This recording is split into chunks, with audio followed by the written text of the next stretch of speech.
Welcome to Marathon 98. I'm so glad you clicked on the video. I'm so happy about it, I can't tell you.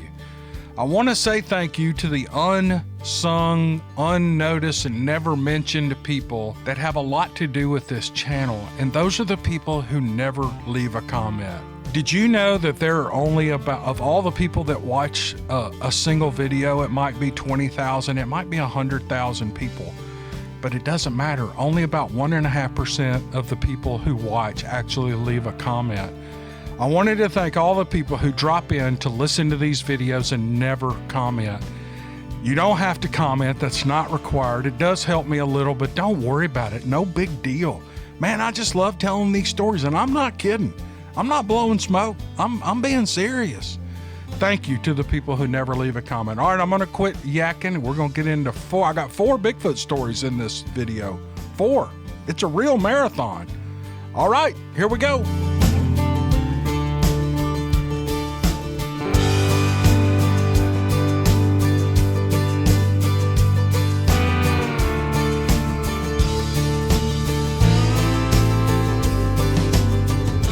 This story is from Anthony. Here's what Anthony writes.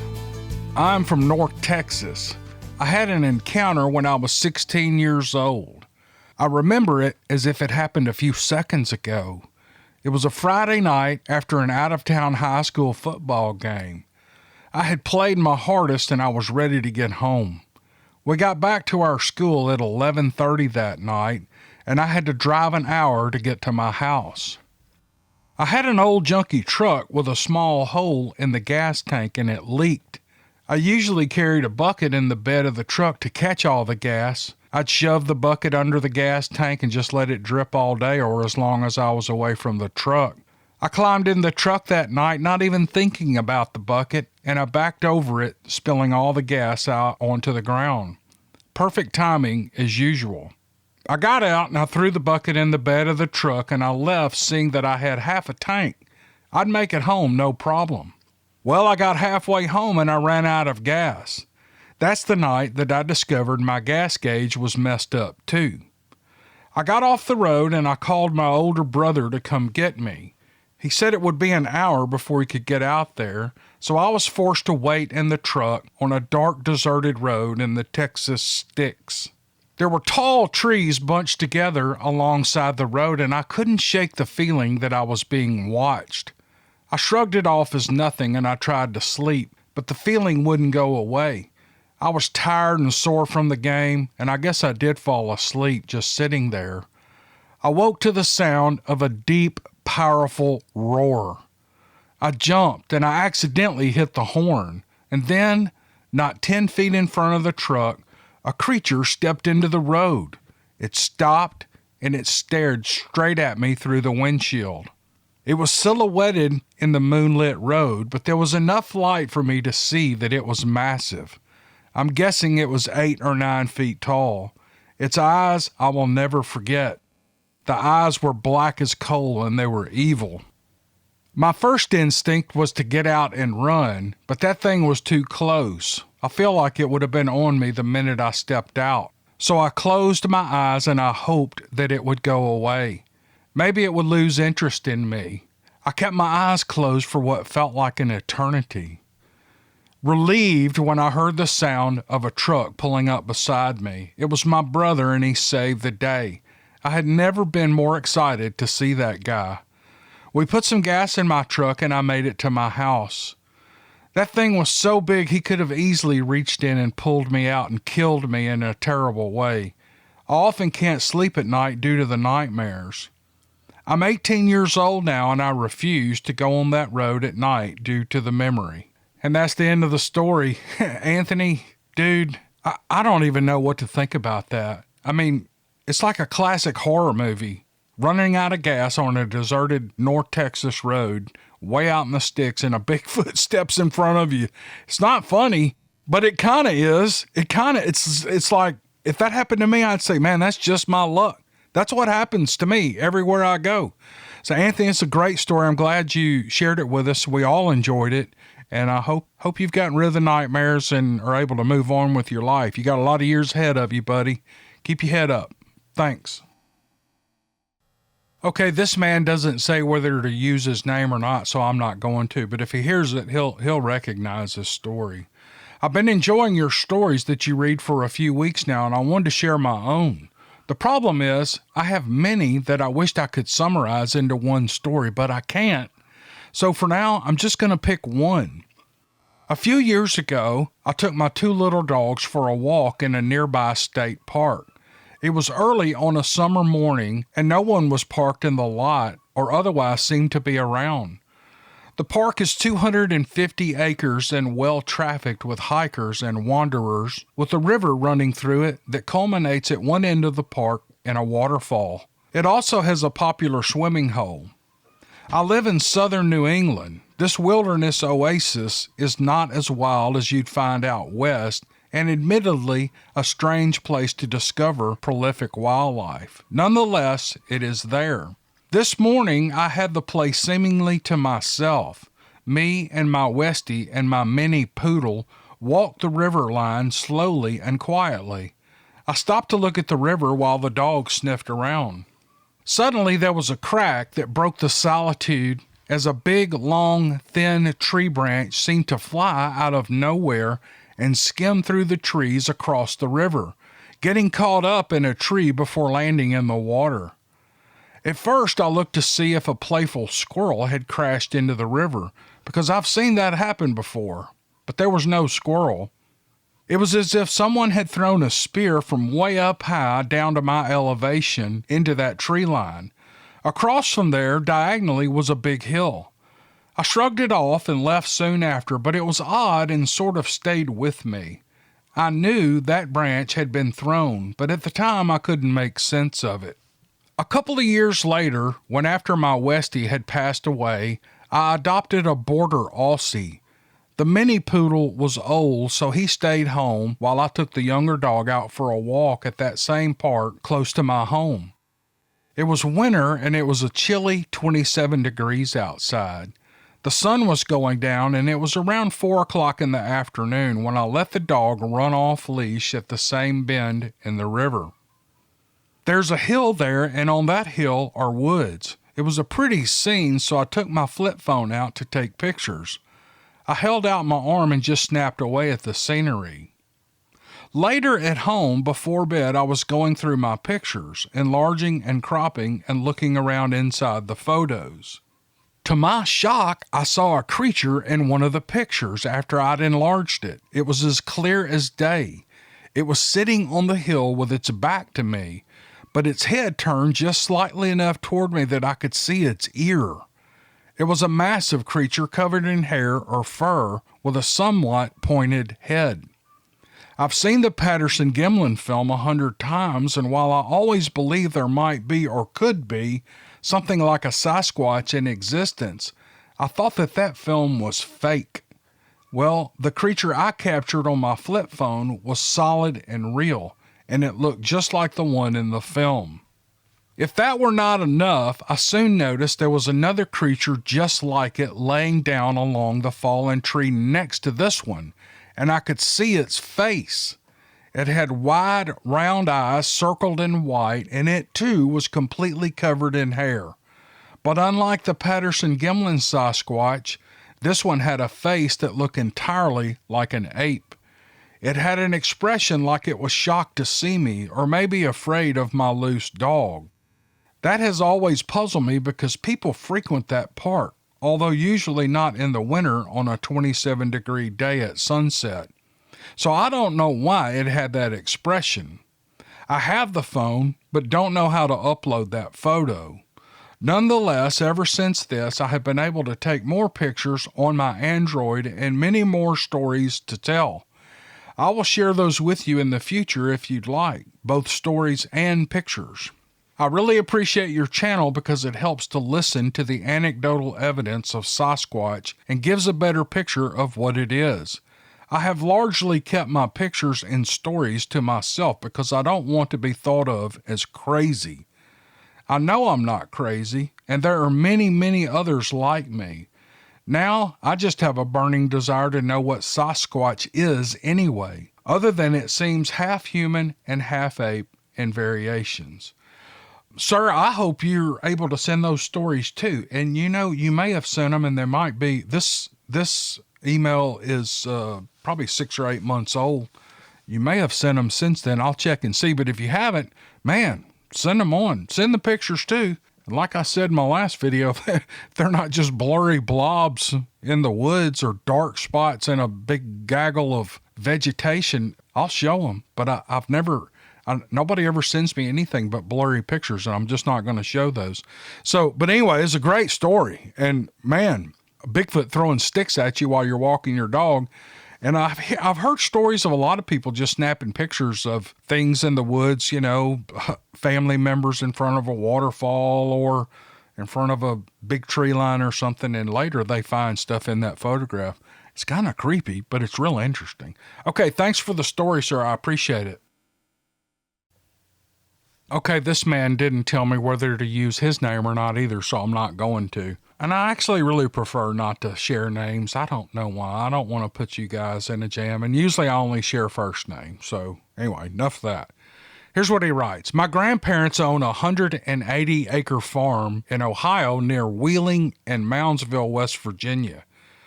There have been many Bigfoot sightings in the Ohio Valley, but the ancient burial mounds are what's most interesting. There have been hundreds of skeletons excavated that are proof that giants existed in the Americas. Recently, my mom's cousin Eddie told me a story about an encounter he had hunting on the property. Before the sun rose, he was heading out to his tree stand and was being followed by something that was walking on 2 legs. When he would stop, it would stop. A feeling of dread overtook every other emotion inside him. Ed changed his route and wrote it off as his mind playing tricks on him. When I was younger, I was hiking near the same location with my good friend Jake. We were accompanied by my black lab, I don't know what this name is, Seiko? Probably Seiko. It's not Psycho. And my grandparents' 2 blue heelers, Shep and Joey. After miles of adventure, we stopped below the grandchildren's treehouse for a breather. After a couple of minutes, we heard a strange noise above us, and down dropped a black creature right on top of us. It all happened so fast, but Jake and I took off running, and the dogs were squealing and barking at this thing. They actually surrounded it. At first glance, I thought it was a bear or a panther. For years, I told myself it was a giant feral cat. Recently, Jake said that thing was as big as Seiko. Seiko.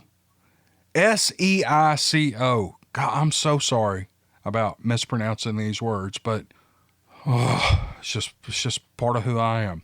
We made it to the yard and started worrying about the dogs. We could still hear the strange noises from down in the valley. But after a couple of minutes, they finally came running up. They had a look on their face and were acting strange the rest of the night. A decade after this encounter on the farm, it was mid-January 2013, Jake and I were driving from Cleveland down to Orlando to do video work for the National Flag Football Championships. It was 1,000+ miles and 16 hours of road time. We left in the evening and we heard warnings of bad snowstorms in the mountains. We took the Turnpike 77 south, and it was known to be dangerous even in the best of conditions. We kept an eye out for deer while talking for hours. The time flew by. My radio suddenly turned on, and we laughed that we had been talking for nonstop for a good 6 hours without the radio going. We relaxed to some music while going the speed limit. The snow was thick, and each turn had a cliffside of hundreds of feet. We were definitely ready for some Florida sunshine. This was our escape every January from the cold. And then we stopped talking and we zoned out for a while and focused on the road. In southern West Virginia, we both jolted up, pointing, saying, "Did you see that?" We both had seen the same thing, a giant figure stepping down a bank from a very large tree on the right side of the road. I slowed down a bit to look back, but we both knew we couldn't get far in the snow and it wouldn't be safe for other cars approaching. The adrenaline sure woke us up, but we both knew it was the time to get off the road. There wasn't a rest stop for many miles, so we had to find a place to stop for the night. We were both dozing off, and luckily I found a pull-off where a few semi-trucks had set up for the overnight. We pulled up between them, shut the car off, and bundled up. Before we fell asleep, we joked about what we had seen. It was either a giant, a Bigfoot, or it was a walking tree. We laughed, but I was nervous about sleeping so close to the woodline. Jake was more worried about the cold. He reminded me of the stories that he told me growing up about the Wolfman. I fell asleep and I woke up with my teeth chattering. I luckily got the car started up and I was back on the road. A few hours later, there was sunshine and swampland. Years later, and I still have dreams and visions of that snowy night in West Virginia. And then he signs off. Oh, man, great encounter.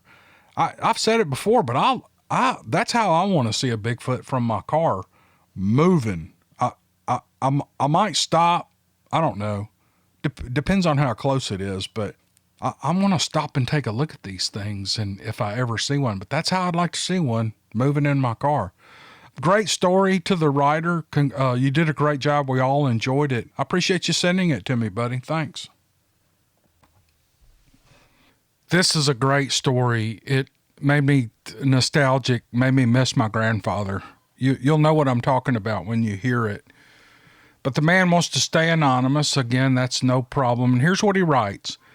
My encounter happened in the mid-1980s while camping with my grandfather and older brother on a remote lake in northern Maine off the Allagash.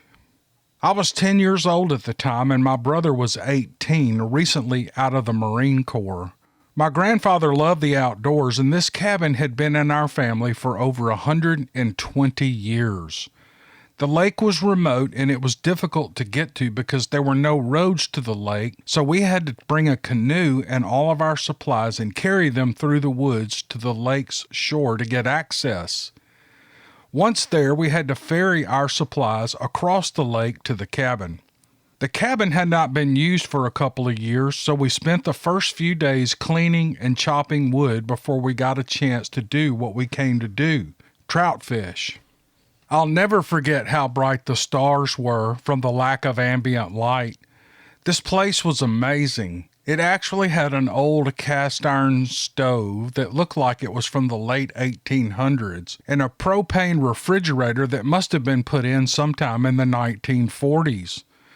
There was a lot of canned food that was still stored at the cabin. I was discouraged from opening some of the cans because most of them were at least 50 years old. Don't eat that food. The windows of the cabin had bars to keep bears out, and you could see deep scratches in the logs from years past where the bears had been attempting to get in. With all the cleanup done, we began to enjoy what we came to do, which was fish. If I had to guess how large the lake was, I would say it was probably 3/4 of a mile long and a half a mile wide. In the first couple of days, we caught quite a few fish, which my grandfather cooked in an ancient cast iron skillet. On the fourth day, things began to happen that I will never forget. My older brother was chopping wood back at the cabin, and I was out on the lake with my grandfather. There was a certain spot towards the end of the lake that was fed by a natural spring, and the fishing was particularly good there. We had been fishing there for around a half an hour when my grandfather suddenly reached and grabbed my arm and turned me towards him with his finger in front of his mouth, indicating for me to be quiet. He then pointed over towards the far bank around 50 feet away. At first, I couldn't determine what he was pointing at. I looked harder and I saw it slowly rise from the water, and it walked up the bank. I didn't know at the time what it was, but I know now that it was a Bigfoot. It was enormous. I was young, but I can guess that it was at least 10 feet tall and with very broad shoulders and long, dark brown hair with patches of gray. Its back was towards us, so I didn't get a good look at its face, but because it was wet coming out of the water, you could see its muscles clearly beneath its hair. Also apparent to me is that this was a male. My grandfather was calm, and we both stayed silent as the beast slowly walked out of the water and into the woods, turning only slightly to enter the underbrush. The entire encounter only lasted about 30 seconds. I can't really say that I was afraid because my grandfather was there and we were quite a distance away in the boat. However, what he told me on the slow paddle back is something I will never forget. I asked him what kind of animal that we had seen. He told me that it was not an animal. He said it was an ancient being, a distant relative to men, a creature that likely survived the great flood written in the book of Genesis. I asked how did he know this, and he said because his grandfather, who built the cabin, had told him about the small population of them living in the caves close to the lake. He was told very sternly as a boy to never to go near those caves. My grandfather was a politician at the executive level and was a very credible man, not known to pull pranks or tell lies. He also said that our government knew about these creatures, but they kept it quiet so that people would not invade their territory and hunt them. They had a language, they did not use fire, they had exceptional eyesight and hearing. He went on to say that he had seen that same beast many years ago when he was a kid. My grandfather suggested that I not discuss what we had seen or what he had told me with anyone else because people would not believe me, and it was a story to be kept between us. My older brother to this day never believed us or the story that my grandfather told about the beast. My grandfather told me that they would only get aggressive if hunters shot at them or pointed their guns at them because they knew what they were, and that is why they avoided people altogether. I have told several people this story over the years, and very few ever believe me, but I'm telling you it's 100% true. I know what I saw. I would prefer that you don't use my name, but you can feel free to tell the story on your site. Thank you so much for all your hard work, and God bless. Oh man, what a great story. Just a little description of his grandfather reminds me of actually both of my grandfathers. They were very good, gentle men. They were good with kids. I would have loved to have seen a Bigfoot with my grandfather. I'm just telling you, I would have loved it because I know he would have handled it better than anybody I was ever with if I was a kid. And I just thought this was a great story. And I think this man does know exactly what he saw. It was a brief 30-second event in his life. It was explained to him on the paddle back, and he's never forgotten it. He's never forgotten it. How could you forget something like that? I just thought it was a great story. Thank you very much to the writer for sending that. I really appreciate it. Thanks for watching the video. I really appreciate you. I'll try to have one up sometime this weekend. Love you guys. Thanks for listening, and we'll see you on the next one. Thank you.